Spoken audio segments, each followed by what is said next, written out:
إن الحمد لله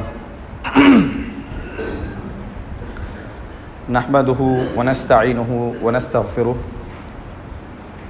ونعوذ بالله من شرور أنفسنا ومن سيئات أعمالنا من يهده الله فلا مضل له ومن يضلل فلا هادي له وأشهد أن لا إله إلا الله وحده لا شريك له وأشهد أن محمدا عبده ورسوله أما بعد அன்புள்ள சகோதரர்களே இன்றைய ஜும்மா பிரசங்கத்திலே குடும்ப வாழ்வும் இறை தொடர்பும் என்கின்ற ஒரு தலைப்பில் இறைவனோடு தொடர்பு படுவதற்கு குடும்ப வாழ்க்கை இடைஞ்சலாக இருக்கிறது என்று நினைக்கக்கூடிய அந்த சிந்தனைக்கு ஒரு விளக்கம் சொல்லலாம் என்பதுதான் இன்றைய ஒரு தலைப்புடைய பிரதானமான நோக்கம். அன்புள்ள சகோதரர்களே, பொதுவாக மனிதனுடைய மனதிலே எழக்கூடிய ஒரு சாதாரண எண்ணம் தான் இந்த எண்ணம். குடும்ப வாழ்க்கை என்பது நமக்கு தொழுவதற்கு, நோன்பு வைப்பதற்கு, ஜக்காத்து கொடுப்பதற்கு, தான தர்மங்களில் ஈடுபடுவதற்கு, மார்க்க பிரச்சாரம் செய்வதற்கு, இறைவனை தனித்து வணங்குவதற்கு, குர்ஆனை ஓதுவதற்கெல்லாம் அவ்வப்போது ஒரு சிக்கலாக என்ன செய்கிறது இருக்கிறது. அதனால் இந்த குடும்ப வாழ்க்கையை பொறுத்த வரைக்கும் நம்ம கொஞ்சம் விலகி இருப்பது தான் வணக்க வழிபாடுகளுக்கு கொஞ்சம் சிறந்தது, வழிகோலுகிறது. அல்லது கொஞ்சம் தூரமாக இருப்பது தான் நாம் இறைவனை நெருங்குவதற்கான ஒரு வழியாக என்ன செய்கிறது இருக்கிறது. அல்லது இந்த ரமதானிலே கடைசி 10க்கு நாம் என்ன செஞ்சிடணும், ஏத்திகாஃப் என்று போகிறது தான் இந்த வருஷம் ஃபுல்லாக நான் செய்யாத இபாதத்துக்கு செய்வதற்கான ஒரே வழி அதுதான். இப்படி ஒரு ஒதுங்குதல் என்கின்ற ஒரு சிந்தனை, அத்திசால் அதாவது கொஞ்சம் உஸ்லத்துக்கு போகிறது, தனிச்சு போகிறது என்கின்ற ஒரு சிந்தனை மனிதனுடைய உள்ளத்தில் பொதுவாகவே என்ன செய்யும், ஏற்படும். இறைவனை தொடர்படுவதற்கும், இறைவனை அஞ்சி வாழ்வதற்கும், பொருளாதாரங்களை இந்த சமுதாயத்தில் தான தர்மங்கள் செய்வதற்கும், நல்ல ஒரு வணக்கசாலியாக திகழ்வதற்கும், இதில் பலவிதமான குழந்தைகள், மனைவி, அதுபோல அதாவது அவர்களை கண்காணித்தல் என்பது, பராமரிப்பது என்பதெல்லாம் ஒரு சின்ன இடைஞ்சல்களை என்ன செய்கிறது, ஏற்படுத்துகிறது என்று மனைவியும் நினைப்பால், கணவனும் நினைப்பால். இது போன்ற சிந்தனை பொதுவாகவே ஏற்படும். இதனால்தான் மனித சிந்தனைகளின் ஊடாக உருவாக்கப்பட்ட மதங்கள், கொள்கைகள் எல்லாம் நீங்க பார்த்தீங்க என்று சொன்னால், இந்த சிந்தனை மனிதன் தான் உருவாக்கியது என்பதனால அந்த கொள்கைகளும் அந்த மதங்களும் என்ன சொல்கிறது என்றால், இறைவனை தொடர்பு வருவதற்கு நீ திருமணம் முடிக்க கூடாது, இது மனிதனால் உருவாக்கப்பட்ட மதங்கள் தான் என்பதற்கு இது பெரிய ஆதாரம். இது என்னால் மனிதனுடைய சிந்தனையுடைய அந்த விளைவு தான் அந்த சட்டமாக என்ன செய்கிறது, உருவாகி இருப்பதை நம்ம பார்க்கிறோம். அதனால் இஸ்லாம் அல்லாமல் வெளியே இருக்கக்கூடிய எந்த மதத்தை நீங்கள் எடுத்துக்கொண்டாலும் சரி, துறவரத்தை தான் இறைவனுக்கு மிகவும் நெருக்கமான ஒன்றாக என்ன செய்வார்கள், காட்டுவார்கள். துறவரத்தை தான் இறைவனை நெருங்குவதற்குரிய மிகப்பெரிய ஒரு வழியாக காட்டுவார்கள். அல்லாஹு தஆலா குர்ஆனிலே சொல்கிற நேரத்தில் வரஹ்பானியத நிபததஊஹா மா கதப்னாஹா அலைஹிம், நாங்கள் அவர்கள் மீது எழுதாத, அவர்களே அவர்களுக்கு விதித்து கொண்ட அந்த துறவரம், அதை அவர்கள் புதிதாக உருவாக்கி கொண்டார்கள் என்று அல்லாஹு தஆலா என்ன செய்கிறான், சொல்கிறான். கிறிஸ்தவர்களை குறித்து, கிறிஸ்தவ மதத்தில் இறைவன் எங்கேயும் என்ன சொல்லவில்லை, துறவரத்தை என்ன செய்யவில்லை, சொல்லவில்லை, அவர்களாக அவர்களுக்கு எழுதி கொண்டார்கள் என்று அல்லாஹு தஆலா சொல்கிறான். இந்த இறுதி சிந்தனை துறவரம் தான். இறைவனை தொடர்படுவதற்கு இறுதியாக இந்த மன சிந்தனை எங்க போய் முடியும் என்று சொன்னால், துறவரத்தில் போய் என்ன செய்யும், முடியும். இப்படி ஒவ்வொரு மதங்களும் சொல்லி இருப்பதை நாம் என்ன செய்கிறோம், பார்க்கிறோம்.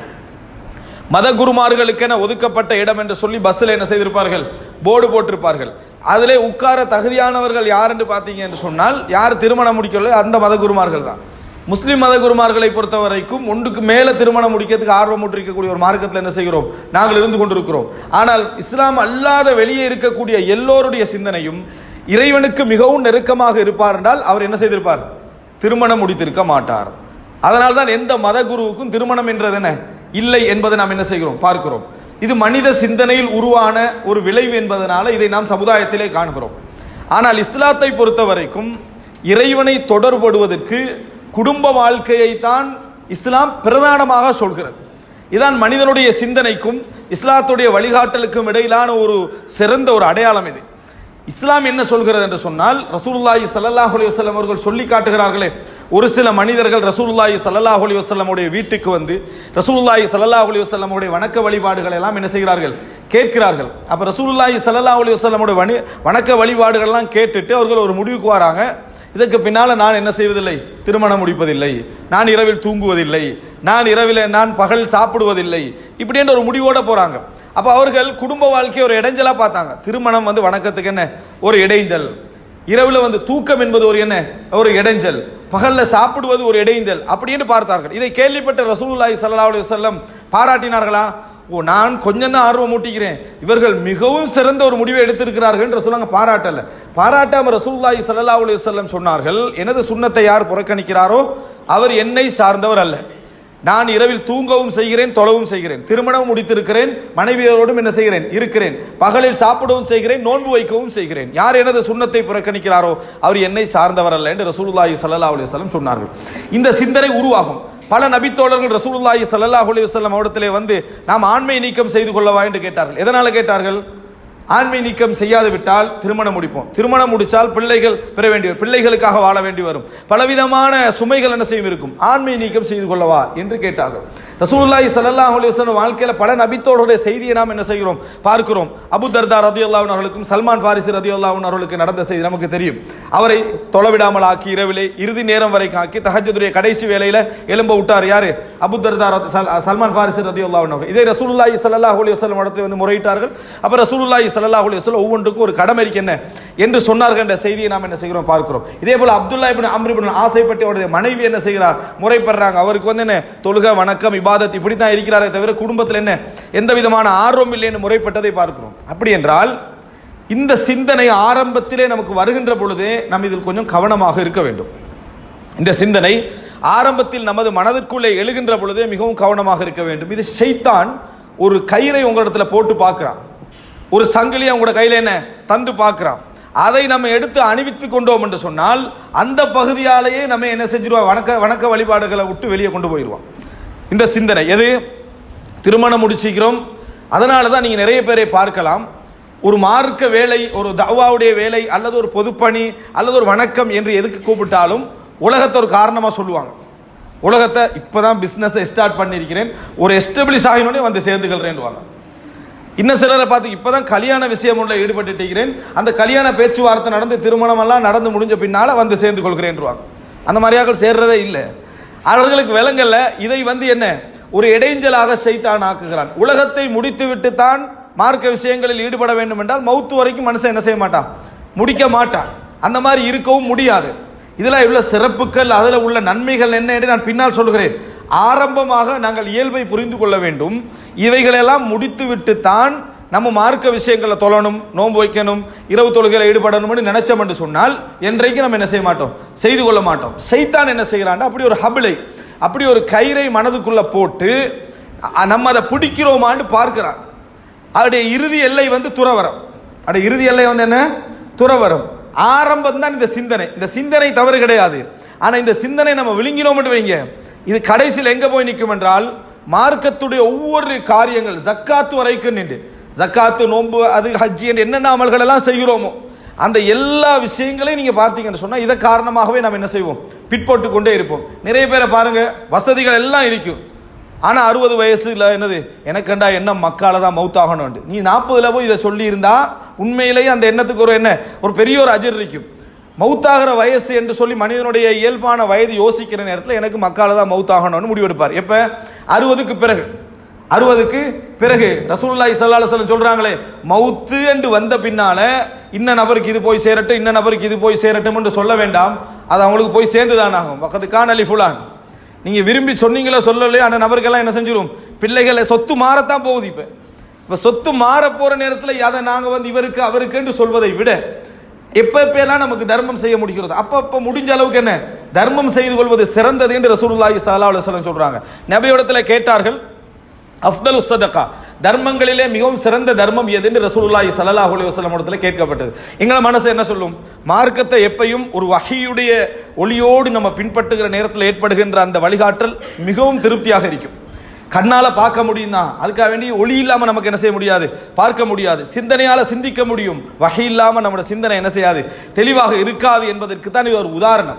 அன்புள்ள சகோதரர்களே, நம்ம பார்க்கிறோம் ரசூலுல்லாஹி ஸல்லல்லாஹு அலைஹி வஸல்லம் தர்மத்தில் சிறந்தது எது, சிறந்த தர்மம் என்று கேட்டால் நாங்கள் என்ன சொல்லுவோம், நல்ல ஆர்வமாக, நல்ல ஒரு இஹ்லாஸோடு, அதாவது கொடுக்கணும் என்ற எண்ணத்தோடு கொடுக்கிறதா சிறந்த தர்மம் என்று மனசு சொல்லும். ரசூலுல்லாஹி ஸல்லல்லாஹு அலைஹி வஸல்லம் பதில் சொல்கிறார்கள். புகாரியில் வரக்கூடிய செய்தி, வ அன் தஸத்தக், நீங்கள் தர்மம் செய்வது, வ அன்த ஸஹீஹுன் ஹரீசுன் தஅமுலுல் கினா வ தக்ஷல் ஃபக்ர். இந்த 4 இருக்கிற நிலையில நீங்க தர்மம் செய்யறதா மிகவும் சிறந்ததுன்னா. இப்படி நம்ம சிந்திக்கவே மாட்டோம். என்ன 4 இருக்கிற நிலையில் அப்படின்னு சொன்னால், குடும்ப வாழ்க்கைக்கும் இறை தொடர்புக்கும் ஒரு டச்சை ஏற்படுத்தி ரசூலுல்லாஹ் சொல்றாங்க. முதலாவது நீ ஆரோக்கியமா இருக்கணும். நீ தர்மம் செய்யற எந்த தர்மம் சிறந்தது தெரியுமா? நாளைக்கு நான் வாழுவேனா இல்லையா என்கின்ற மாதிரியான ஒரு பாதிப்பு வந்துட்டு அந்த மாதிரி நேரத்தில் தர்மம் செய்யறதில்ல. சஹீஹ், நீ நல்ல ஆரோக்கியமானவனாக இருக்கிற நேரத்தில். ஹரீஸ், பேராசையோடு இருக்கிறாய். ஹரீஸ் என்ன? இப்பதான் 40 வயசு, இப்பதான் 35 வயசு, எல்லா விதமான இதுவும் இருக்குது, வாழ்றதுக்கான ஆசைகள்லாம் நிறைய இருக்குது. 60 இல்லை, 40, 35 இருக்கிறாய், உனக்கு எல்லா விதமான ஆர்வம் இருக்கிறது. தஅமுலுல் கினா, வசதியை ஆசை வைத்துக் கொண்டிருக்கிறாய், இன்னும் நிறைய வரணும், இப்பதான் 1 கோடி இருக்கு, இன்னும் 2 கோடி என்ன செய்யணும், சேரணும், இப்படி என்று ஆசை வைத்துக் கொண்டிருக்கக்கூடிய நேரம். தக்ஷல் ஃபக்ர், வறுமை வந்துருமோ, இதை கொடுத்தா நமக்கு இல்லாம போயிருமோ என்ற அச்சமும் உண்ட உள்ளத்துல இருக்கிற நேரம் நீ செய்கின்ற தர்மம் தான் சிறந்த தர்மம். ரசூலுல்லாஹி ஸல்லல்லாஹு, இது நம்ம என்ன நினைப்போம், அல்லாஹ் ஏற்றுக்கொள்வானோன்னு நினைப்போம். இப்படி செஞ்சா அல்லாஹ் தஆலா ஏற்றுக்கொள்வானா, கொஞ்சம் ஆர்வமா கொடுக்கணுமா இல்லையான்னு நம்ம நினைப்போம்.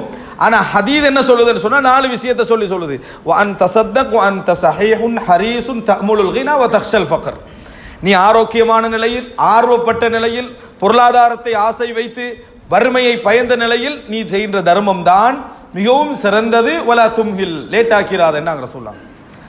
இப்ப ரசூல் ஸல்லல்லாஹு அலைஹி வஸல்லம் சொல்லக்கூடிய இந்த செய்தி, எப்ப இந்த ஆர்வம் ஏற்படும், எப்ப இந்த பண ஆசை ஏற்படும், எப்ப வறுமையை பற்றி அச்சம் ஏற்படும்? உங்களுக்கு ஒரு குடும்பம் இருந்தால்தான், ஒரு குடும்ப வாழ்க்கைன்னு ஒன்று இருந்தால்தான் ஒரு மனிதனுக்கு என்ன செய்யும், இந்த எல்லா பயங்களும் எல்லா சிந்தனைகளும் தோன்றும். ஒருத்தர் திருமணமே முடிக்கல, அவருக்கு சொந்த பந்தங்கள் எல்லாம் பெரிய அளவுல இல்லை, பெரிய கோடீஸ்வரனாக இருக்கிறார்னு வைங்களேன், இது எதுவுமே இருக்காது. இந்த மாதிரி சிந்தனைகள் என்ன செய்யாது, எதுவுமே இருக்காது, வெறும் பேராசையை தவிர. எனவே ஆரம்பமாக நாங்கள் நிறைய தெரிந்து கொள்ள வேண்டிய ஒரு அம்சம் என்னன்னு சொன்னால், மார்க்க ரீதியாக மனதிலே நமக்கு எழும்பக்கூடிய இந்த சிந்தனை இருக்கிறது, நல்ல சிந்தனை போன்றுதான் அது இருக்கும். ஆனால் இந்த சிந்தனை அடியோடு களைய வேண்டும். இஸ்லாம் குடும்ப வாழ்க்கையை அனுமதித்த மார்க்கம் அல்ல, கடமையாக்கிய மார்க்கம். குடும்ப வாழ்க்கையை அனுமதித்த மார்க்கம் கிடையாது, கடமையாக்கிய மார்க்கம். உனக்கு ஒரு மனைவி, பிள்ளைகள், அதற்காக வேண்டி நீ உழைத்தல், அவர்களுக்காக நீ கொடுத்தல், அதே போல மனைவி வீட்டிலே கணவனுக்காக பிள்ளைகளுக்காக சிரமப்படல், பொறுப்புகளை ஏற்றுக்கொள்ளல், இதன் ஊடாகத்தான் வணக்க வழிபாடுகளும் என்ன செய்ய வேண்டும், இருக்க வேண்டும் என்று சொன்ன ஒரு மார்க்கத்திலே நாங்கள் என்ன செய்கிறோம், இருந்து கொண்டிருக்கிறோம். எந்த நேரத்திலும் எப்படிப்பட்ட காலத்திலும் குடும்ப வாழ்க்கை என்பது ஒரு நாளும் இடைஞ்சல் கிடையாது என்பதை நாங்கள் ஆள் மனதில் என்ன செய்ய வேண்டும், பதிய வைத்துக் கொள்ள வேண்டும். இந்த சிந்தனை எப்பொழுது வந்தால், அதாவது இந்த சிந்தனை எப்போ வரும் நீங்க புரிஞ்சுக்கணும்னு சொன்னால், ஏதாவது ஒரு மார்க்க வேலை என்று வருகிற நேரத்தில் உங்களுக்கு ஒரு சிந்தனை என்று வரும், என்ன இதை முடிச்ச பின்னால் அதை செய்வோம் சொல்லி. இதை அதாவது ஒரு குடும்ப ரீதியாக ஒரு பொறுப்பு இருக்கும், இந்த பொறுப்பை முடிச்ச பின்னால இது நம்ம எதுக்கு சொல்லலாம், ஒரு பெரிய லெவலில் செய்ய போற விஷயத்துக்கு வேணும்னா அதை முடிச்ச பின்னால் என்ன இதை நான் செய்வோம்னு நினைக்கலாம். சாதாரண தர்மங்களுக்கு, சுன்னத்து தொழுகைகளுக்கு, வித்திரு தொழுகைகளுக்கு, நோன்புக்கு, இதுக்கெல்லாம் இந்த சிந்தனை என்ன செய்யுது வரு, இதை முடிச்ச பின்னால் அதை செய்யணும், இதை முடிக்கிறதும் இல்லை, அதை செய்யறதும் இல்லை. இந்த மாதிரியான ஒரு நிலையை செய்தான் என்ன செய்வான், தஸ்வீப் போட்டுக்கொண்டே வருவான். ஒரு குடும்ப விஷயம் என்றது ஒரு பெரிய ஒரு இடைஞ்சலாக தான் இருந்து கண்டிருக்குது. இன்ஷா அல்லாஹ் எல்லா பிள்ளைகள்லாம் கட்டி கொடுத்த பின்னால் நான் கொஞ்சம் ஃப்ரீ ஆகிடுவேன், வீடும் ஃபினிஷ் ஆகிடும், அதுக்கு பின்னால் கொஞ்சம் இபாதத்தை என்ன செய்வோம், ஈடுபடுவோம்னு நினைச்சிங்கன்னு சொன்னால் சைத்தான் ஒரு காலம் என்ன செய்ய மாட்டான், விடமாட்டான். எந்த காலத்திலும் இறைவனை தொடர்படுவதற்கு குடும்ப வாழ்க்கை இடைஞ்சல் கிடையாது என்பது மட்டுமல்ல, இந்த சிந்தனை துறவரத்துக்கான அத்திவாரம் என்றதை என்ன செய்யணும், புரிந்து கொள்ள வேண்டும். மார்க்கம் குடும்ப வாழ்க்கையை வலியுறுத்துகிறது. குடும்ப வாழ்க்கையின் ஊடாக மட்டும்தான் மிகப்பெரிய ஒரு சிறந்த ஒரு லைஃபை ஒரு மனிதனுக்கு என்ன செய்யலாம், இம்மையிலும் மறுமையிலும் என்ன செய்யலாம், உருவாக்கி கொள்ளலாம்.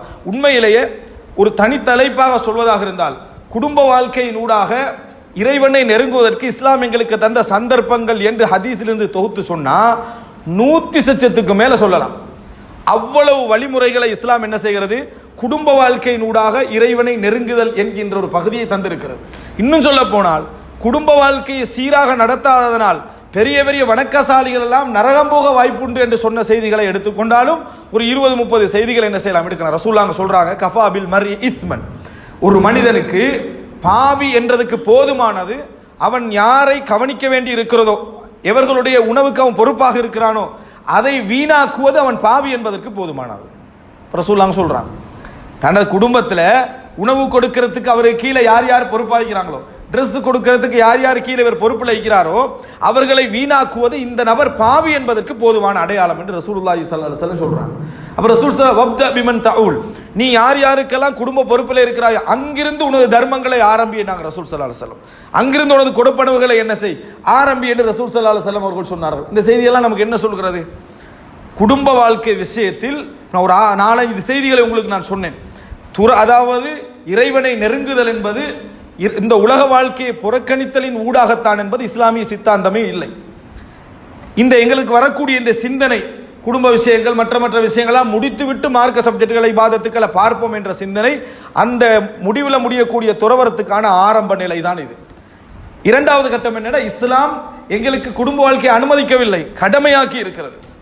அந்த குடும்ப வாழ்க்கையோடு வணக்க வழிபாடுகளையும் இறை தொடர்பையும் செய்வதைத்தான் இஸ்லாம் எங்களுக்கு என்ன செய்கிறது? கடமையாக்கி இருக்கிறது என்பதை நம்ம புரிந்து கொள்ள வேண்டும். மூன்றாவது என்ன அப்படின்னு சொன்னால், இந்த குடும்ப வாழ்க்கையின் ஊடாக சொர்க்கத்தை தேட முடியும். நான்காவது, குடும்ப வாழ்க்கையின் ஊடாக நரகம் போகின்ற மனிதர்களும் என்ன செய்வார்கள்? இருப்பார்கள் என்பதை நம்ம புரிந்து கொள்ள வேண்டும். எனவே அன்புள்ள சகோதரர்களே, குடும்ப வாழ்வு என்பது எல்லா வகையிலும் இஸ்லாத்துடைய எல்லா ஹதீஸ்களையும் எல்லா விஷயங்களையும் அடிப்படைகளையும் எடுத்து பார்த்தால் ஒரு நாளும் இது வேறு அது வேறு என்கின்ற அடிப்படை இறை தொடர்பை இஸ்லாம் எங்களுக்கு என்ன செய்யவில்லை, சொல்லி தரவே இல்லை. ரசூலுல்லாஹி ஸல்லல்லாஹு அலைஹி வஸல்லம் அதை சுருக்கமாக சொன்னார்கள், ஹைருக்கும் லிஅஹ்லிஹி, உங்களில் சிறந்தவர் உங்கள் குடும்பத்திலே சிறந்தவர் என்று ரசூலுல்லாஹி ஸல்லல்லாஹு அலைஹி வஸல்லம் சொன்னார்கள். நான் என் குடும்பத்திலே சிறந்தவராக இருக்கிறேன் அப்படி என்றார்கள். அப்ப ரசூலுல்லாஹி ஸல்லல்லாஹு அலைஹி வஸல்லம் சமூகத்தில் ஒருவர் ஹைரானவர் என்பதற்கு வணக்கத்தை அடையாளமா சொல்லல, குடும்பத்தை அடையாளமா ரசூலுல்லாஹ் என்ன செய்றாங்க சொல்கிறார்கள் என்று சொன்னால், குடும்ப வாழ்க்கை இறைவனை இஸ்லாமிய பார்வையில் நெருக்க செய்யுமே தவிர தூரமாக்காது என்பதை நாங்கள் ஆழ் மனதிலே பதிய வைத்துக் கொள்ள வேண்டும். இது போன்ற சின்ன சின்ன ஷைத்தானது சதிகள் மனதிலே இருந்தால், இதை முடித்துவிட்டு மார்க்கத்தை பார்ப்போம், அதை முடித்துவிட்டு இபாதத்தை பார்ப்போம், அதை செய்துவிட்டு நாங்கள் ஜகாத்து கொடுப்போம், இந்த விஷயத்தை முடித்துவிட்டு நாங்கள் தர்மங்கள் ஈடுபடுவோம் என்பது போன்ற சிந்தனைகள் இருந்தால் இது ஷைத்தானுடைய வேலைகளில் ஒன்று என்பதை நம்ம என்ன செய்ய வேண்டும், புரிந்து கொள்ள வேண்டும். பெரிய பெரிய விஷயங்களுக்கு வேண்டுமென்னா அதை நினைக்கலாம், ஆனால் அற்பமாக மனிதன் அன்றாடம் செய்ய முடிந்த விஷயங்களுக்கெல்லாம் ஷைத்தான். சுபகு ஜமாத்து தொழுறதுக்கு ஷைத்தானாகத்தான் சொல்லிக்கிட்டு சுபகு குடும்பத்தோட இருக்கிற நம்ம ஜமாத்தெல்லாம் தொழ வேண்டிய அவசியம் இல்லை. வேலைக்கு போனால் அங்கே வச்சு என்ன செஞ்சுக்கலாம், சுப ஜமாத்தா தொழுதுக்கலாம். இங்கே கொஞ்சம் இடைஞ்சல் தானே பிள்ளைகளோட மனைவியோட இருக்கணும், அதனால ஜமாத்துக்கு வரது என்னது கொஞ்சம் கஷ்டமா இருக்கின்றது ஷைத்தானிய ஏற்பாடு.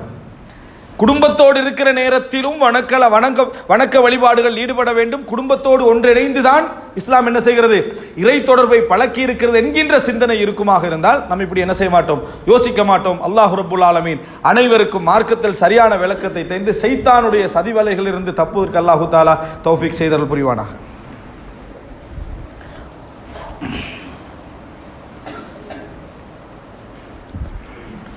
إن الحمد لله نحمده ونستعينه ونستغفره ونعوذ بالله من شرور أنفسنا ومن سيئات أعمالنا من يهده الله فلا مضل له ومن يضلل فلا هادي له وأشهد أن لا إله إلا الله وحده لا شريك له وأشهد أن محمدا عبده ورسوله أما بعد. அங்கே கொஞ்சம் இடம் இருக்குது, அந்த பக்கத்தில் இருக்கலாம், ஓரங்களில் இடம் இருக்குது, அங்கே நின்றுட்டீங்கன்னா வார போகிறவங்களுக்கு கொஞ்சம் சிரமமாக இருக்குது. அன்புள்ள சகோதரர்களே சகோதரிகளே, இப்போ நான் சொன்ன இந்த அடிப்படையை ரசூலுல்லாஹி ஸல்லல்லாஹு அலைஹி வஸல்லம் உலமார எப்படி ஏற்றுக்கொண்டார்கள் என்பதற்கு ஒரு சில உதாரணங்களை சொல்லலாம்னு நினைக்கிறேன். இப்போ நம்ம சொல்கிற விஷயம் இருக்குது, இந்த தியரியை நாம் புரிந்து கொள்கிறோம், உண்மைதான். இஸ்லாம் குடும்ப வாழ்க்கையை வலியுறுத்துகிறது, அதை ஒரு இறை தொடர்புக்கு சிரமமாக இஸ்லாம் என்ன செய்யவில்லை, சொல்லவில்லை என்பது மட்டுமல்ல, அது கடமை என்றும் இஸ்லாம் சொல்கிறது. அதனூடாக சொர்க்கத்தை தேடலாம், அதில் தவறு விடுவதால் நரகமும் என்னது, இறை தொடர்பும் கெட்டுவிடும் என்பதையும் இஸ்லாம் சொல்கிறது. இது உண்மைதான் என்று நம்ம நினைக்கக்கூடிய நாம் அன்றாட வாழ்க்கையில் சில சிக்கல்கள் எங்களுக்கு உண்டு. சின்ன சின்ன விஷயங்கள் எல்லாம் என்ன எங்களுக்கு அந்த சிக்கல் உண்டு. ரசூலுல்லாஹி ஸல்லல்லாஹு அலைஹி வஸல்லம் அவர்கள் எப்படி அதை மிக்ஸாக குடும்ப வாழ்க்கையோடும் சேர்த்தும் இறை தொடர்போடும் சேர்த்து எப்படி அதை உளமாற ரசூலுல்லாஹ் வாழ்ந்தார்கள் என்பதற்கு ஒரு சின்ன சின்ன உதாரணங்களை பார்க்கிற நேரத்தில் உண்மையில் ரசூலுல்லாஹி ஸல்லல்லாஹு அலைஹி வஸல்லம் ஆன்மீக லௌகிக வழிகாட்டி என்பதை நாம் என்ன செய்கிறோம், புரிந்து கொள்கிறோம். ரசூலுல்லாஹி ஸல்லல்லாஹு அலைஹி வஸல்லம் அவர்கள் ஒரு முறை தொழுது கொண்டிருக்கிறார்கள். அப்துல்லா இப்னு ஷத்தாத் அவரோட அந்த மகன் அறிவிக்கிறார், தன் தந்தை வழியாக ஷத்தாத் இப்னு அவுஸ் ரலியல்லாஹு அன்ஹு அவர்கள் வழியாக ரசூலுல்லாஹ் ஒரு முறை எங்களுக்கு தொழுவித்தார்கள். தொழுவித்து வளமைக்கு மாத்தமா சுஜூதுல ஒரு 5 நேர தொழுகையை சுஜூதுல மிச்ச நேரம் ரசூல் ஸல்லல்லாஹு அலைஹி வஸல்லம் நிற்கிறாங்க. நானும் ஏதாவது நடந்து விட்டதோ இவ்வளவு நேரம் ரசூலுல்லாஹ் நிற்கிறாங்களேன்னு கொஞ்சம் தலையை தூக்கி பார்த்தேன். மனுஷனுக்கு வந்து என்ன ஒரு 2 நிமிஷம் 3 நிமிஷம் 5 நிமிஷம் 10 நிமிஷம் ஆகிற நேரத்தில் ஏதாவது நடந்திருக்கலாமோன்னு கொஞ்சம் தலையை தூக்கி பார்த்தேன். ரசூலுல்லாஹி ஸல்லல்லாஹு அலைஹி வஸல்லம் முதுகில் ஹுசைன் ரலியல்லாஹு இருந்துட்டிருக்கிறாங்க. ரசூலுல்லாஹோட முதுகில் ஹுசைன் ரலியல்லாஹு அன்ஹு இருந்து கட்டிக்கிறார்கள். சுஜூத் செஞ்சிட்டாரு. தொழுகை சலாம் எல்லாம் முடிந்த பின்னால மக்கள் வந்து மக்கள்கிட்ட ரசூலுல்லாஹி ஸல்லல்லாஹு அலைஹி வஸல்லம் ரசூல் ஸல்லல்லாஹு அலைஹி வஸல்லம் அவட்ட மக்கள் கேட்குறாங்க, அல்லாஹ்வின் தூதரே ஏதாவது வஹி இறங்கியதா அல்ல ஏதாவது நடந்து விட்டதா, ஏன் இவ்வளவு சுஜூத் என்ன செஞ்சிச்சு வளமைக்கு மாத்தமாக நீண்டிச்சு அப்படின்னு கேட்குறாங்க. அப்போ ரசூலுல்லாஹ் சொல்றாங்க, எதுவுமே நடக்கல, வலாக்கின் நபனி இர்தஹலனி, என் மகன் கொஞ்சம் என்னை வாகனமாக யூஸ் பண்ணிட்டாரு. ரசூலுல்லாஹ் சொன்ன வார்த்தை என்ன, என் மகன் என்ன வாகனமாக யூஸ் பண்ணி விட்டார். ஃபகரிஹ்து, நான் வந்து அதாவது வெறுத்தேன் அவரை வந்து என்ன அனுப்பி விடுவதற்கு, அவருடைய தேவை முடிகின்ற வரைக்கும். அவர் சின்ன பிள்ளைன்னு என்ன செய்யும், ஒரு குறிப்பிட்ட தூரத்தை கற்பனை பண்ணிங்கன்னு ஓடிக்கிட்டு இருக்கும். அந்த வேலை முடிஞ்சு அவர் இறங்கும் வரைக்கும் நான் அவரை சிரமப்படுத்துவதை வெறுத்தேன். அதனால சுஜூதில் மிச்ச நேரம் என்ன செஞ்சேன், நின்றேன். இந்த மாதிரி இமாம் செய்வதற்கு அனுமதி வந்து ரசூலுல்லாஹ்களுக்கு மட்டும்தான், மற்றவங்களுக்கு அனுமதி இல்லை. ஆனால் மற்றவர்களை பொறுத்தவரையில் ஒரு படிப்பினை உண்டு. என்ன உண்டு என்று சொன்னால், இந்த மாதிரி ஒரு சப்ஜெக்ட் நம்மளோட வீட்டில் நடந்தால் சலாம் கொடுத்தவரை என்ன நடக்கும், சலாம் கொடுத்த பிறகு என்ன நடக்கும், நம்ம தொழுகிறதே ஒரு 5 நிமிஷம் கொஞ்ச நேரம் புள்ளையை பார்த்துக்கிட்டா உனக்கு என்ன வந்துட போகுதுன்னு தான் முதலாக கேள்வி என்ன செய்வோம், நம்ம கேட்போம். அது ஒரு பெரிய இஷ்யூவாக்கி இபாதத்துக்கு ஒரு பெரிய டிஸ்டர்பாக என்னது அதை மாற்றி இதுக்கு பின்னால் நான் என்னது அது இப்படி என்ற ஒரு பெரிய பிரச்சனையே. எத்தனையோ பேர் பிள்ளைகளை இழுத்து வீசினவங்களாம் இருக்கிறாங்க, வணங்கிட்டா எத்தனையோ பேர் என்ன பிள்ளைகளை இழுத்து வீசியவங்க இருக்கிறாங்க. பள்ளிக்கு முதலாம் சப்பில் சின்ன பிள்ளையெல்லாம் வந்து நிற்பாங்க. சில நேரங்களில் முதலாம் சப்பில் நிற்க வேண்டியவர் கடைசியாக வருவார். முதலாம் சப்பில் நிற்க வேண்டிய அந்த ஹாஃபில்கள் படித்தவங்களாம் கடைசியாக வருவாங்க. வந்துட்டு சின்ன பிள்ளைகளை அதட்டி என்ன செய்யறது, பின்னுக்கு போ அப்படின்றது. அன்றைக்கு பள்ளியை விட்டு வெளியே போகிறவன் தான் திருப்பி வாரதே இல்லை, பின்னுக்கு அனுப்புறது தானே. அப்படி அனுப்பி போகிறோம், வர வேண்டியவர் ஃபர்ஸ்ட்டுக்கு வரணும். அப்படி வந்தால் அவருக்குரிய இடம் அது. அதுக்கு முன்னால் வேற யாராவது வந்துட்டாங்கன்னா யார் ஃபர்ஸ்ட்டுக்கு வந்தாரோ அவருக்குரிய இடம் தான் அது. ரசூலுல்லாஹ் என்ன சொன்னாங்க, ஒரு மனிதன் ஒரு இடத்துல இருக்கிற நேரத்தில் அவரை எழுப்பாட்டி விட்டு இன்னொருவர் அமர்வதை ரசூலுல்லாஹ் தடுத்தார்கள், ஹதீஸ். அப்போ நாங்கள் என்ன புரிந்து கொண்டு, ரசூலுல்லாஹ் இது ஒரு பாரமாக ரசூலுல்லாஹ் நினைக்கல. இந்நபனி இர்தஹலனி, இந்த வார்த்தை நம்ம சொல்லுவோம், என் மகன் என்ன வாகனமாக யூஸ் பண்ணிட்டாருன்னு. ஷைத்தான் என்ற மகண்ட வடிவத்தில் வந்துட்டான்னு சொல்லுவோம். இப்படி மிஞ்சி போனா விளங்கிட்டா. அப்போ ரசூலுல்லாஹி ஸல்லல்லாஹு அலைஹி வஸல்லம் இதை ஒரு டிஸ்டர்பன்ஸாக நினைச்சிருந்தாங்கன்னா அடுத்து என்ன செய்வாங்க, தொழுகை போகிற டைமில் ஹசன் ஹுசைனை விட்டு கதவை பூட்டிட்டு வெளியே அனுப்பிடக்கூடாது. அப்படின்னு சொன்னா இமாமத்து செய்கிற நடத்துல இருக்கிறீங்க, என்ன செய்றீங்க, எவ்வளோ சண்டை வந்திருக்கேன் நாங்கள் அதில் ஒரு சின்ன விஷயத்தை அப்படி நினைப்போம். ஆனால் இதை ஒரு இடைஞ்சல் சிந்தனையோட ரசூலுல்லாஹி ஸல்லல்லாஹு அலைஹி வஸல்லம் மனசில் என்ன செய்யலை, நினைக்கவில்லை. இதுகளோடு தான் மனித வாழ்க்கை, இதோடு தான் இறை தொடர்பு, இதோடு தான் மனித வாழ்க்கை இறைவனை நெருங்க முடியும் என்று தான் ரசூலுல்லாஹ் நினைச்சாங்களே தவிர இஸ்லாமும் எங்களுக்கு தடை செய்யல, மார்க்க அறிவும் ரசூலுல்லாஹ் அந்த மார்க்க அடிப்படையிலேயும் அது தவறு இல்லை, நெருங்கவும் முடியும். அன்புள்ள சகோதரர்களே, ஒரு முறை ரசூலுல்லாஹி ஸல்லல்லாஹு அலைஹி இதாவது ரசூல் ஸல்லல்லாஹு அலைஹி வஸல்லம் சுஜூத்ல இருக்கிற நேரத்தில் நடந்தது. ஒரு முறை ரசூல் ஸல்லல்லாஹு அலைஹி வஸல்லம் தனது மரணித்த ஸைனப் ரலியல்லாஹு மகள் உமாமாவை இந்த பக்கம் களத்தில் போட்டுக்கொண்டு வந்தாங்க. போட்டுக்கொண்டு வந்து தொழுவித்தார்கள். தொழுவிச்சிட்டு ருக்கு போற நேரத்தில் எடுத்து கீழே வச்சாங்க. திருப்பி சமையலாலும் ஹமிதா சொல்றத மறுபடியும் வச்சுக்கினாங்க. மறுபடியும் சுஜூதுக்கு போற நேரத்தில் கீழே வச்சாங்க. இப்படி தொழுகை முடிகின்ற வரைக்கும் ரசூலுல்லாஹி ஸல்லல்லாஹு அலைஹி வஸல்லம் என்ன செய்தார்கள், நடந்து கொண்டார்கள் பார்க்கிறோம். அப்ப இன்னொரு செய்தி இது எங்களுக்கு என்ன சொல்கிறது என்றால், ஒருவர் பிள்ளையை கவனிக்க வேண்டிய நிலைமையில் இருந்தால் தொழுகை அதுக்கு டிஸ்டர்பன்ஸ் அல்ல. தொழுகை நமக்கு பொறுப்பு தந்துட்டு போறாங்க, பிள்ளைய கொஞ்சம் பார்த்துக்கோங்க, தொழுவோமா, தொழ மாட்டோம், நிம்மதியா தொலையலாம் இருக்கும். என்ன நினைப்போம், நிம்மதியா தொலையலாம இருக்கும் அப்படின்னு சொல்லி சில மனிதர்கள் வந்து சில சகோதரர்கள் சில கேள்வி கேட்பாங்க. அது அடிப்படையா எல்லாருக்கும் ஏற்படுற விஷயம், கேள்வி கேட்கப்படுற வரைக்கும் அந்த விஷயம் இருக்கும். தொழுது தக்பீர் கட்டிய உடனே எனது உலக சிந்தனை எல்லாம் வருது என்று சொல்லி மற்றவங்கள மலக்கா எல்லாருக்கும் அந்த சிந்தனை என்ன செய்யுது, வரத்தான் செய்கிறது. ஆனா அவங்க நினைக்கிறாங்க அவருக்கு மட்டும்தான் என்ன செய்யுது அப்படி வருது என்று. அப்படி அல்ல. ரசூலுல்லாஹி ஸல்லல்லாஹு அலைஹி வஸல்லம் இந்த மாதிரி தோல்ல வச்சுட்டு இந்த மாதிரி நடந்து கொள்கிறாங்க என்று சொன்னால் அப்படியே லைத்து ஒன்றித்து போய் இதை மறந்தாங்கன்னு அர்த்தமா இல்லை. ரசூலுல்லாஹ் அந்த மன ரீதியான அந்த பலகீனத்தை இன்னொரு இடத்துல சொல்லி காட்டுறாங்க. மிம்பர்ல ரசூலுல்லாஹி ஸல்லல்லாஹு அலைஹி வஸல்லம் இருந்து கொண்டிருக்கிறார்கள், குத்பா உரை, இது போன்ற குத்பா உரை செய்து கொண்டிருக்கிற நேரத்தில் ஹசன் ஹுசைன் ரலியல்லாஹு அன்ஹு அவங்க வந்து ஒரு ரெட் கலர் 2 ஷேட், சிவப்பாலான 2 ஷேட்டை போட்டுக்கிட்டு பள்ளிக்குள்ள நடந்துட்டு வராங்க. பள்ளிக்குள்ள நடந்துக்கிட்டு வராங்க. அந்த ஷேட்டுடைய இதன் காரணமாக திருப்பி அதாவது கீழே விழுந்து என்ன செய்யறாங்க, 2 பிள்ளைகளும் வாருது. ரசூலுல்லாஹி ஸல்லல்லாஹு அலைஹி வஸல்லம் அதை பார்த்த உடனே ரசூலுல்லாஹ் மிம்பர் விட்டு இறங்கினாங்க. இறங்கி அந்த 2 பிள்ளைகளையும் கையில் எடுத்தார்கள். எடுத்துட்டு மிம்பர்ல இருந்து சொன்னாங்க, சதகல்லாஹ், அல்லாஹ் உண்மை உரைத்து விட்டான். இன்னமா அம்வாலுக்கும் அவுலாதுக்கும் ஃபித்னா, உங்களது குழந்தைகளும் உங்களது பொருளாதாரமும் உங்களுக்கு சோதனையே. இபாதத்துல என்ன செய்யும், கொஞ்சம் அப்படி மனசு பெறலத்தான் என்ன செய்யும் உங்களுக்கு சோதனையே. சொல்லிவிட்டு ரசூல் ஸல்லல்லாஹு அலைஹி வஸல்லம் சொன்னார்கள், மிம்பர்ல இருந்து இந்த பிள்ளைகளை பார்த்தேன், ஃபலம் அஸ்பிர், என்னால் கட்டுப்படுத்த முடியவில்லை, அதனால தான் இறங்கி நான் பிள்ளைகளை என்ன செஞ்சேன், கையில் எடுத்தேன் ரசூலுல்லாஹி ஸல்லல்லாஹு அலைஹி வஸல்லம் சொன்னாங்க. பக்தியை ரசூல் அங்கே காட்டுறதா இருந்தால் இதை சொல்லுவாங்களா? பக்தியை காட்டுறதுன்னு என்ன சொல்லியிருக்கிறோம்? பிள்ளைகள உலகமே இடிஞ்சு விழுந்தா நான் மிம்பர்லேருந்து இறங்க மாட்டேன்னு சொல்லணும். ஆனால் ரசூலுல்லாஹி ஸல்லல்லாஹு அலைஹி வஸல்லம் சொல்றாங்க, ரஐத்து ஹாதைனி ஃபலம் அஸ்பிர், ரெண்டு பிள்ளைகளை கண்டு என்னால் என்னை கட்டுப்படுத்த முடியவில்லை, அதனால இறங்கி என்ன செஞ்சேன், பிள்ளைகளை எடுத்தேன். அல்லாஹ் உண்மை உரைத்தான். ஃபித்னா என்ன செய்யும், மனிதன் உள்ளத்துக்குள்ள இப்படி ஒரு அதாவது ஒரு அங்கலாய்ப்பு இருந்து கொண்டிருக்கும் என்றதை ரசூல் ஸல்லல்லாஹு அலைஹி வஸல்லம் சொன்னார்கள். தடை போட்டாங்களா? இதுக்கு பின்னால ஹசன் இப்போ ஹதீஸ் எல்லாம் பார்த்தா என்ன விளங்குது, ரசூலுல்லாஹ்களுக்கு மிச்சம் இடைஞ்சலா இருந்திருக்கிற யாரு, ரசூலுல்லாஹ்வோட பேர பிள்ளைகள் ஹசன், ஹுசைன், உமாமா ரலியல்லாஹு அன்ஹு. அப்படித்தானே விளங்குது இந்த செய்தியெல்லாம் பார்த்தால். ரசூல் ஸல்லல்லாஹு அலைஹி வஸல்லம் என்ன செய்யல, அதை ஒரு இடைந்தலாக நினைக்கவில்லை. அதே போன்று அதாவது அந்த நபித்தோழர்களும் அதை ஒரு செய்தியாக என்ன செய்யவில்லை, சொல்லவில்லை என்பதை நம்ம என்ன செய்கிறோம் பார்க்கிறோம். அப்படி என்ன அன்புள்ள சகோதரர்களே, நம்ம புரிந்து கொள்ள வேண்டும் இந்த மாதிரி எந்த அளவுக்கு அப்படி என்று சொன்னால், ஒரு செய்தியில நம்ம பார்க்கிறோம், அந்த அதாவது காஃபிர்கள் அந்த முஸ்லிம்களுடைய இந்த சப்ஜெக்டை ஒப்பிட்டு பேசுகிற நேரத்தில் உலகத்தையும் தொழுகையும் ஒப்பிட்டு பேசுறாங்க. ஒரு இடத்துல ஒரு அழகான ஒரு இடம், ஒரு ஜுஹைனா கோத்திரத்தோடு ரசூலுல்லாஹி ஸல்லல்லாஹு அலைஹி வஸல்லம் தோழர்களும் யுத்தத்துக்கு போய்க்கிறாங்க. அப்போ லுஹர் தொழுகை முடிஞ்சு காஃபிர்கள் அதாவது யுத்த எதிரிகள் முஸ்லிம்களை தாக்குவதற்கு ஒரு தருணம் பார்த்து கண்டிக்கிறாங்க. அந்த தருணம் பார்த்து கொண்டிருக்கிற நேரத்தில் என்ன பேசிக்கொள்றாங்கன்னு சொன்னா, இன்னஹு சததீஹிம் ஸலாத்துன் ஹிய அஹப்பு இலைஹிம் மினல் அவுலாத், தங்களோட பிள்ளைகளை விட மிகவும் விருப்பமான ஒரு தொழுகை ஒன்று இப்போ அவங்களுக்கு வரும் அப்படின்றாங்க. எப்படி கம்பேர் பண்றாங்க, தங்களது பிள்ளைகளை விட மிகவும் விருப்பமான ஒரு தொழுகை ஒன்று அவர்களுக்கு இப்பொழுது வரும், அப்ப தாக்குவோம் என்றாங்க. எந்த தொழுகை? அசர் தொழுகை. எந்த தொழுகை? அசர் தொழுகையை குறித்து அவர்கள் சொல்கிறார்கள், சததீஹிம் ஸலாத்துன் ஹிய அஹப்பு இலைஹிம் மினல் அவுலாத், தங்களது பிள்ளைகளை விட அவர்கள் நேசிக்கக்கூடிய ஒரு தொழுகை என்று என்ன செய்யும், வரும் என்றாங்க. மஹப்பத்துல் அவுலாத், பிள்ளைகள் நேசத்தையும் தொழுகையையும் காஃபிர்கள் அந்த போராளிகள் என்ன செய்யறாங்க, எதிரடியில் உள்ளவங்க ஒப்பிட்டு பேசுவதை நாம் என்ன செய்கிறோம் பார்க்கிறோம். அப்பொழுதுதான் அல்லாஹ் தஆலா என்ன அச்சநிலை தொழுகை என்ன செய்யறா, நீங்க எப்படி தொழணும் யுத்தகலத்தில் என்ற தொழுகை அல்லாஹ் தஆலா இறக்கி வைக்கிறான். இந்த செய்திகளை நம்ம பார்க்கிற நேரத்தில் அன்புள்ள சகோதரர்களே சகோதரிகளே, ரசூலுல்லாஹி ஸல்லல்லாஹு அலைஹி வஸல்லம் வாழ்க்கையில் எப்படி அது ஒன்றிச்சு போயிருக்கிறத பார்க்கிறோம். இன்னும் சொல்ல போனால் குடும்ப வாழ்க்கை தான், குடும்ப வாழ்க்கையோட இருக்கக்கூடிய அந்த அன்றாட ஒரு இது இருக்கும், மனிதனுடைய உள்ளத்தில் ஒரு சிந்தனை இருக்கும்.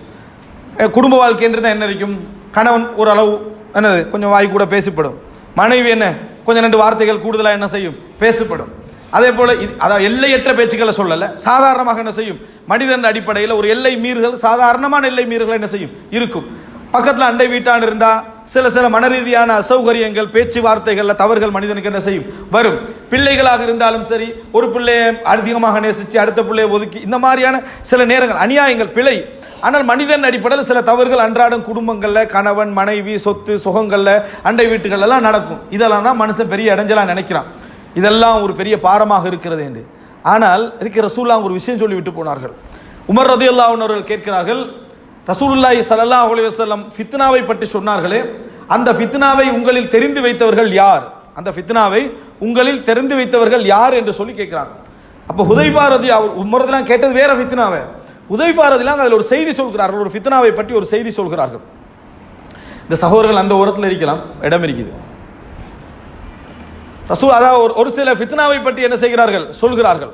அது என்ன அப்படி என்று சொன்னால், ஹுதைஃபா சொல்றாரு, ரசூலுல்லாஹ் சொன்னாங்க, ஃபித்னத்துர் ரஜுல் ஃபி அஹ்லிஹி வ மாலிஹி வ வலதிஹி வ ஜாரிஹி துகஃபிருஹு ஸலா வ ஸதகா வ ஸியாம் வல் அம்ரு பில் மஅரூஃப் வன் நஹி அனில் முன்கர். 4 விஷயம் சொல்றாங்க. ஒரு மனிதனுக்கு ஏற்படக்கூடிய ஃபித்னாக்கள், தனது குடும்பத்திலே, தனது பிள்ளைகள் விஷயத்திலே, தனது சொத்துக்களிலே, தனது அண்டை வீட்டாரிலே ஏற்படக்கூடிய மார்க்க ரீதியான, அதாவது மார்க்க ரீதியான தவறுகள். மார்க்க ரீதியாக ஒரு மனுஷன் இதில் அதிகமாக என்ன செய்வான், தவறு இழைக்க வாய்ப்பு இருக்கு. பேச்சுக்கள்ல, நடைமுறைகள்ல. ஒன்று என்ன, குடும்பம். 2வது அவருடைய சொத்து. 3வது பிள்ளை. 4வது அண்டை வீட்டார்.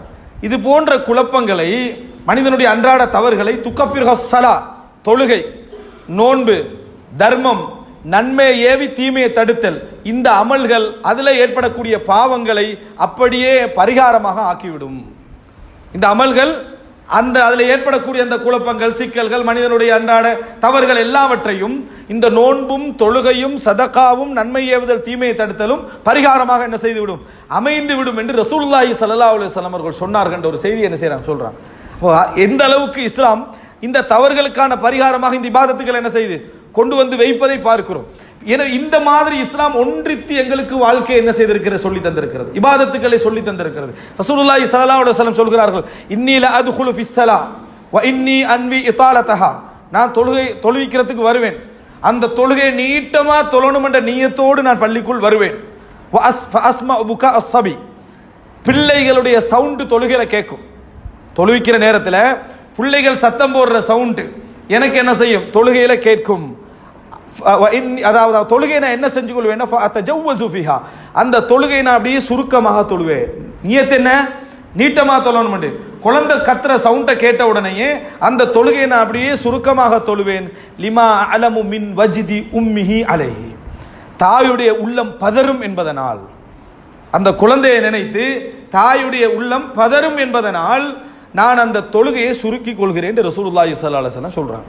அன்புள்ள சகோதரர்களே, சலாம் கொடுத்தோன்னே ரசூலுல்லாஹ் என்ன சொல்லணும், இதுக்கு பின்னால பிள்ளைகளை குழந்தைகளோட பள்ளிக்கு என்ன செய்வானா வர வேண்டாம். நான் தொழுகையை நீட்ட நினைக்கிறேன், ஆனால் தொழுகையை சுருக்கிறதுக்கு நீங்க தான் என்ன செய்யற காரணமாகிறீங்க, கொஞ்சம் கொடுத்துட்டு வாங்கன்னு பெரிய அட்வைஸ் ஒன்று என்ன செஞ்சுக்கலாம், ரசூல் ஸல்லல்லாஹு அலைஹி வஸல்லம் பண்ணிருக்கலாம். ஆனால் ரசூலுல்லாஹ் வளமையா சொல்றாங்க. ரசூலுல்லாஹ் என்ன சொல்றாங்க, நான் இப்படி தொலை நினைச்சு போவேன், இந்த மாதிரி குழந்தையோட சவுண்டு கேட்கும், நான் வந்து தொழுகை என்ன செய்வேன், சுருக்கிக் கொள்வேன் என்று ரசூலுல்லாஹி ஸல்லல்லாஹு அலைஹி வஸல்லம் ஒரு தாயுடைய உள்ளத்துடைய பதட்டத்தையும் சொல்கிறார் என்றால், ரசூலுல்லாஹி ஸல்லல்லாஹு அலைஹி வஸல்லம் லைஃபில் குடும்ப வாழ்க்கை வந்து இபாதத்துக்களை விட்டு ஒரு ஓரமாக இருந்துச்சா, கலந்திருந்துச்சா? கலந்திருந்த நிலையை நாம் என்ன செய்கிறோம், இந்த ஒவ்வொரு ஹதீதுகளிலும் நாம் பார்க்கிறோம். அப்படி என்றால் அன்புள்ள சகோதரர்களே, இந்த குடும்ப வாழ்க்கையிலிருந்து நம்ம ஒதுங்கித்தான், அன்றாட வாழ்க்கையிலிருந்து ஒதுங்கித்தான், அல்லது எல்லா வேலைகளும் செய்து முடித்த பின்னால் தான் வணக்க வழிபாடுகள், தொழுகை, நோன்பு, ஜக்காத், ஹஜ் என்று ஈடுபடணும், இது போன்ற சிந்தனை என்றைக்கும் வரக்கூடாது. வலா தல்கு ஐதீக்கும் இல தஹலுகா பி ஐதீக்கும் இல தஹலுகா, உங்களை நீங்களே அழிவின் பக்கம் விட்டு செல்ல வேண்டாம். எப்ப இந்த குர்ஆன் வசனம் இறங்கிச்சு தெரியுமா? மக்கால முஸ்லிம்கள் சரியா கஷ்டப்பட்டாங்க இஸ்லாத்துக்காக வேண்டி, இஸ்லாத்துக்காக கஷ்டப்பட்டு மதீனாவுக்கு வந்து எஸ்டாப்ளிஷ்ட் ஆகிட்டாங்க. ஓகே, ஒரு ஆட்சி அமைஞ்சு, நிர்வாகம் அமைந்து, சிறந்த முறையில் எல்லாம் அமைஞ்சிச்சு. இப்போ பேசிக்கிறாங்க சில நபித்தோழர்கள், அல்ஹம்துலில்லாஹ் நாங்கள் ஏதோ செஞ்சிட்டோம், இஸ்லாத்துக்கு ஒரு இடத்துக்கு என்ன செஞ்சிட்டோம், ஒரு அளவுக்கு ஒரு பாதுகாப்பான சூழல் வந்துட்டு, இப்போ கொஞ்சம் பொருளாதார விஷயங்கள் மற்ற விஷயங்களை கொஞ்சம் கவனிப்போம்னு பேசிக்கொண்டார்கள். அல்லாஹ் குர்ஆன் வசனம் இறக்கினா, உங்கள் கையால் உங்கள் அழிவுகளை தேடிக்கொள்ளாதீர்கள். அதுக்கு தான் அந்த குர்ஆன் வசனம் இறங்கிச்சு. உங்கள் கையால் அழிவுகளை நீங்கள் தேடிக்கொள்ளாதீர்கள். அப்பதான் அல்லாஹ் தஆலா அந்த குர்ஆன் வசனத்தை என்ன செய்கிறான், இறக்குறான். அப்படின்னா என்ன, இதுக்கு ஹாஃப் டைம் அதுக்கு ஹாஃப் டைம் இஸ்லாம் என்ன செய்யல, சொல்லல. 30 வருஷம் வரைக்கும் இது, 30 வருஷம் வரைக்கும் அது அல்ல. இதுவும் 60 வருஷம் அதுவும் 60 வருஷம் மிக்ஸ் ஆகி போகணும். இதுவும் அதுவும் தொடர்ந்து தான் போக வேண்டுமே தவிர, இதுக்கு ஒரு கொஞ்சம் காலம் அதுக்கு ஒரு கொஞ்சம் காலம் என்று சொல்ற ஒரு அரைவாசி துறவர வாழ்க்கை இஸ்லாம் எங்களுக்கு என்ன செய்யவில்லை, என்றைக்கும் சொல்லவில்லை. அற்புதமான ஒரு மார்க்கத்திலே நாங்கள் இருந்து கொண்டிருக்கிறோம் சகோதரர்களே. உலக வாழ்க்கையை அப்படியே முழுமையாக கையில தந்த ஒரு மார்க்கத்திலே இருந்து கொண்டிருக்கிறோம். நீ பிரயாணம் போனா தொழுகை சுருக்கிக்க சேர்த்துக்க என்று சொல்லக்கூடிய ஒரு மார்க்கத்திலே இருக்கிறோம். நீ பிரயாணம் போனால் நோன்பு வைக்காத கலா செஞ்சுக்க என்று சொல்லக்கூடிய ஒரு மார்க்கத்திலே இருக்கிறோம். தண்ணி இல்ல தயமம் செய், தண்ணியும் தயமும் இல்ல, தொழுகை நேரம் மிஸ் ஆகுதுன்னா அப்படியே தொழுது என்று சொல்ற மார்க்கத்தில் என்ன செய்கிறோம், இருந்து கொண்டிருக்கிறோம். அன்றாட வாழ்க்கையையும் குடும்ப வாழ்க்கையையும் ஒரு இடைஞ்சலாக இஸ்லாம் எங்கேயும் என்ன செய்யவில்லை, சொல்லவில்லை. இன்னும் சொல்ல போனால் மறுமையை தேடிக்கொள்வதற்குரிய சிறந்த வழியாகத்தான் இஸ்லாம் என்ன செய்திருக்கிறது, குடும்ப வாழ்க்கையை சொல்லி இருக்கிறது என்பதை நாம் புரிந்து கொள்ளணும். அதனால தான் எங்களோட அன்றாட துஆக்கள் உண்டா இஸ்லாம் என்ன சொல்லி தருது, ரப்பனா ஹப்லனா மின் அஸ்வாஜினா வ ذُرِّيَّاتِنَا قُرَّةَ أَعْيُنٍ وَاجْعَلْنَا لِلْمُتَّقِينَ إِمَامًا. பாருங்க, இஸ்லாம் என்ன சொல்கிறது, ரப்பனா ஹப்லனா மின் அஸ்வாஜ், எங்கள் கூட, அதாவது எங்கள் தம்பதிகளிலிருந்து எங்களுக்கு கண்குளிர்ச்சியை தா, எங்கள் குழந்தைகளிலிருந்து கண்குளிர்ச்சியை தா, அவர்களை எங்களை முத்தகீன்களுக்கு இமாமாக ஆக்கு. இதான் எங்களுடைய துஆவாக இஸ்லாம் என்ன செஞ்சிருக்குது, சொல்லி தந்திருப்பதை நம்ம பார்க்கிறோம். கானே அம்ரு அஹ்லஹு பிஸ்ஸலாத்தி, தன் குடும்பத்துக்கு தொழுகையை ஏவக்கூடியவர்களாக இருந்தார்கள். வஅ்முர் அஹ்லக பிஸ்ஸலாத்தி வஸ்தபிர் அலைஹா, உங்கள் குடும்பத்துக்கு தொழுகையை ஏவுங்கள், அதில் பொறுமையை கடைபிடியுங்கள், தொடர்ந்து ஏவுங்கள், பொறுமையை கடைபிடியுங்கள். இதுதான் இஸ்லாம் எங்களுக்கு சொல்லி தந்த வழிகாட்டல். எனவே அன்புள்ள சகோதரர்களே சகோதரிகளே, குடும்ப வாழ்க்கையை என்றைக்கும் இஸ்லாத்துக்கு இடைஞ்சலாக, இறை தொடர்புக்கு இடைஞ்சலாக நினைக்க கூடாது. மட்டுமல்ல, அதன் ஊடாக இறைவனை அடையலாம் என்பதை நாம் என்ன செய்ய வேண்டும், தெரிந்து கொள்ள வேண்டும். அதன் ஊடாக இறைவனை அடைகிற நேரத்தில் தான் நிறைய நன்மைகளோடு போய் என்ன செய்வோம், நாம் அடைவோம் என்பதை புரிந்து கொள்ள வேண்டும். எனவே அல்லாஹ் ரப்புல் ஆலமீன் இந்த மார்க்கத்திலே சிறந்த விளக்கத்தை தந்து இறைவனை நெருங்கக்கூடிய மக்களாக ஆக்கியர் புரிவானாக. ஹாதா மா இந்தி வல் இல்மு இந்தல்லாஹ் வ அகூலு கௌலி ஹாதா வ அஸ்தக்ஃபிருல்லாஹ் லி வ லக்கும்.